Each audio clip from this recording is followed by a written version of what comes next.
Bonjour à tous. Donc aujourd'hui, ce que je vais faire, c'est vous montrer comment personnaliser une commande en utilisant les définitions de type strict. Donc pour ça, je vais utiliser donc le logiciel LabVIEW, donc que vous voyez ici. J'ai un bouton OK que je souhaiterais personnaliser. Donc pour ça, c'est assez simple. Je vais cliquer avec le bouton droit, en faire une définition de type. On voit que dans mon interface de projet, j'ai la commande 3 qui est apparue. Je peux donc l'ouvrir. Je retrouve mon bouton OK, que cette fois-ci je peux éditer, modifier. Donc pour l'exemple, je vais simplement utiliser ce petit PNG qui est ici. Je vais le rendre adapté à ma commande, donc je vais le rétrécir un petit peu. Voilà, ça me paraît correct.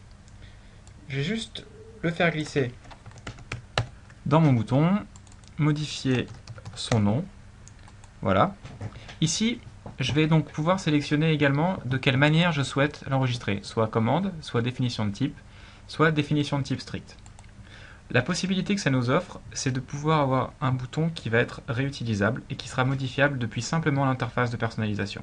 Ce qui veut dire qu'une fois que je l'ai enregistré ici, chaque instance de ce bouton, qui sera déposé dans n'importe lequel de mes codes LabVIEW, sera modifiable depuis cette interface et sera mis à jour automatiquement dans chacune des instances. Je vais vous montrer comment ça marche. Je sauvegarde cette commande, je vais l'appeler commande 3, ça me paraît pas mal. Je peux la fermer, voilà, je l'enregistre. Et là, vous voyez que directement, mon bouton play s'est mis à jour. J'ai simplement utilisé ce même bouton, je vais le copier, le mettre ici. On va supposer qu'il y a une autre instance de mon bouton. Et ce qu'on voudrait faire maintenant, c'est pouvoir modifier tous les boutons play de tous mes codes. Donc je vais aller ouvrir ma commande 3, je vais la modifier, je vais l'appeler play 2, et puis je vais agrandir un petit peu mon bouton. Et là, si vous avez bien saisi, normalement, dès que je vais sauvegarder, que je vais fermer mon interface, toutes les instances de mon bouton play vont recopier l'interface de mon bouton play 2. Donc je ferme, j'enregistre, et là immédiatement vous voyez qu'il y a vraiment eu une interaction. Je vais supprimer le deuxième, exécuter mon morceau de code LabVIEW, et voilà, mon bouton et mon code sont fonctionnels.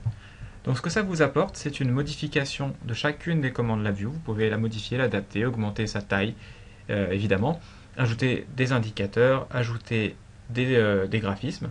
Et puis derrière, en utilisant le mode définition de type strict, vous allez pouvoir réutiliser et mettre à jour très simplement toutes les commandes de toutes vos applications LabVIEW. Merci à tous et bonne journée.